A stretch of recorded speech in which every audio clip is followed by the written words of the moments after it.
अस्सलाम वालेकुम स्टूडेंट्स। इस वीडियो में मैं आप लोगों के साथ डिस्कस करूंगा डायरेक्ट प्रोपोर्शन और इनवर्स प्रोपोर्शन। सबसे पहले डायरेक्ट प्रोपोर्शन को डिस्कस करते हैं। In direct proportion if one quantity is increased और decreased then the other quantity increases और डिक्रीजेस रिस्पेक्टिवली। देखिए, डायरेक्ट प्रोपोर्शन में क्या होता है कि दो स्पेसिफिक क्वांटिटीज या वेरिएबल्स हैं, फॉर एग्जांपल एक्स और वाई। मिसाल के तौर पर लेट्स से कॉस्ट और नंबर ऑफ यूनिट्स। ठीक है जी।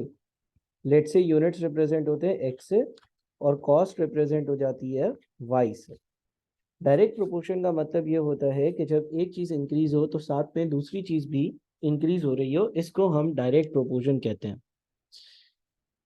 यानी कि फॉर एग्जांपल लेट से कंपनी में ज्यादा यूनिट्स बनेंगे तो कॉस्ट भी ज्यादा होगी। ठीक है ना। इन direct proportion if one quantity is increased or decreased, then the other quantity increases or decreases respectively. और अगर आप कंपनी में कम यूनिट्स बनाओगे तो आपकी कॉस्ट भी कम हो जाएगी, रिड्यूस हो जाएगी। Important thing to note is that the rate of change is constant as well. इसका मतलब ये है कि मिसाल के तौर पर लेट से एक यूनिट की कॉस्ट है 10, तो मैं 2 यूनिट्स बनाऊंगा तो कॉस्ट 20 हो जाएगी। 3 यूनिट्स बनाऊंगा तो कॉस्ट 30 हो जाएगी। 4 यूनिट्स बनाऊंगा तो कॉस्ट 40 हो जाएगी।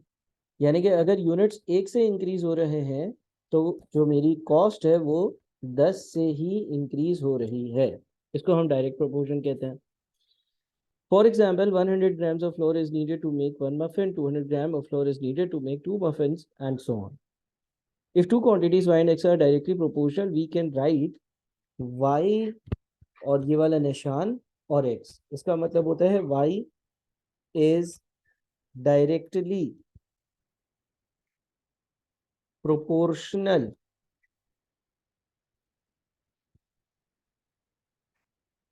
to x. We can also turn it into an equation as, और कभी कभार हम इसको इस इक्वेशन के तौर पर भी लिखते हैं y इज इक्वल्स टू के एक्स। ठीक है जी। अब इसकी एक छोटी सी एग्जांपल करते हैं। एग्जाम्पल क्वेश्चन है y is directly proportional to x। y की वैल्यू और x की वैल्यू डायरेक्टली प्रोपोर्शनल है, यानी कि जब x इंक्रीज होता है तो y भी इंक्रीज होता है, जब x डिक्रीज होता है तो y भी डिक्रीज होता है। For example number of units और cost. When x is equals to 3, y is equals to 15। जब x की वैल्यू 3 होगी तब y की वैल्यू 15 के बराबर है। What is the value of y when x is equals to 6? यानी कि y की वैल्यू कितनी होगी जब x की वैल्यू 6 होगी तब। तो देखिए, सबसे पहले तो आप इसकी इक्वेशन लिखोगे जो कि होगी y is equals to kx। उसके बाद आपके पास एक पेयर ऑफ वैल्यू दी हुई है x और y की, यानी कि ये बताया हुआ है कि जब y 15 है तो आपका जो x है ना वो 3 है। और इस हिसाब से आप अपनी k की वैल्यू निकाल लोगे 15 डिवाइडेड बाई 3, यानी कि k की वैल्यू आ जाएगी 5।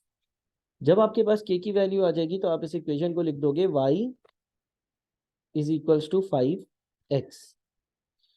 उसके बाद सवाल बोलते हैं what is the value of y। y की वैल्यू क्या होगी जब x की वैल्यू 6 होगी। तो आप सिंपली x की जगह 6 डालोगे और आपको y की वैल्यू पता चल जाएगी विच इज 30। ठीक है जी। तो ये डायरेक्ट प्रोपोर्शन हो गया।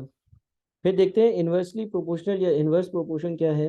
इन inverse proportion if one quantity increases, inverse proportion में अगर एक क्वांटिटी इंक्रीज होती है देन अदर क्वांटिटी डिक्रीजेस, तो दूसरी क्वांटिटी जो है वो डिक्रीज हो जाती है। यानी कि अगर x जो है मिसाल के तौर पर x इंक्रीज हो तो y जो है ना वो डिक्रीज हो जाए, and vice versa. Important thing to note is that the rate of change is constant as well. For example, one carpenter makes one cabinet in 6 hours. मिसाल ये दी है कि लेट से एक्स जो है ना वो है कारपेंटर। आपने एक कारपेंटर को काम पर रखा और उसने एक कैबिनेट जो है ना वो 6 घंटे में बना दिया। ठीक है। 2 carpenters will make one cabinet in 3 hours and so on. अगर मैं एक के बजाय 2 कारपेंटर्स कर दूंगा, यानी कि नंबर ऑफ कारपेंटर्स डबल कर दूंगा, तो जाहिर है कि जो चीज़ जो कैबिनेट जो है वो 6 घंटे में बन रहा था अब वो 3 घंटे में बनेगा। यानी कि एक्स में इंक्रीज आया तो वाई में डिक्रीज आया। ठीक है जी।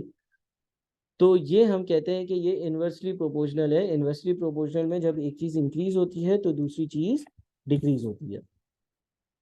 फिर लिखा हुआ है if two quantities y and x are inversely proportional we can write y is inversely proportional to 1/x या डायरेक्टली प्रोपोर्शनल टू 1/x। ठीक है ना। We can also turn it into an equation. अब ये y is equals to k divided by x। ये general equation होगी inversely proportional data की। ठीक है जी। फिर इसकी एग्जांपल है 6 people can paint a wall in 3 hours। 6 लोग जो है वो एक दीवार को 3 घंटे में पेंट कर लेता है। How long will it take 12 people to paint it. 12 लोग अगर पेंटिंग कर रहे हो तो उनको कितना टाइम लगेगा। तो सबसे पहले आप क्या करोगे कि आपके पास जो पेयर ऑफ वैल्यूज दी हुई है वो ओरिजिनल इक्वेशन में डालोगे, यानी कि 3 इज इक्वल्स टू k/6 और k की वैल्यू कैलकुलेट कर लोगे 3 इंटू 6 से आ जाएगी वो 18। जब आपके पास k की वैल्यू आ जाएगी तो ये हो जाएगा y is equals to k/x जो है ना वो हो जाएगा 18/x। इसके बाद क्या करोगे, इसके बाद आपको जो है वो 12 लोग यानी कि x दिया हुआ था 12 और y पूछा हुआ था, तो आप क्या करोगे, आप x की जगह डाल दोगे 12 तो आपका y आ जाएगा जो कि होगा 1.5। यानी कि ये आंसर आपको ये बता रहा है कि 6 लोग अगर एक दीवार को 3 घंटे में पेंट करते थे तो अगर 12 लोग होंगे ना तो यही काम 1.5 घंटे में हो जाएगा। जाहिर है नंबर ऑफ पीपल डबल हुए तो जो टाइम है वो आधा हो जाना चाहिए। ये भी एक लॉजिक आप यूज कर सकते हो। तो ये डायरेक्ट और इनवर्स प्रोपोर्शनल का एक इंट्रोडक्शन था।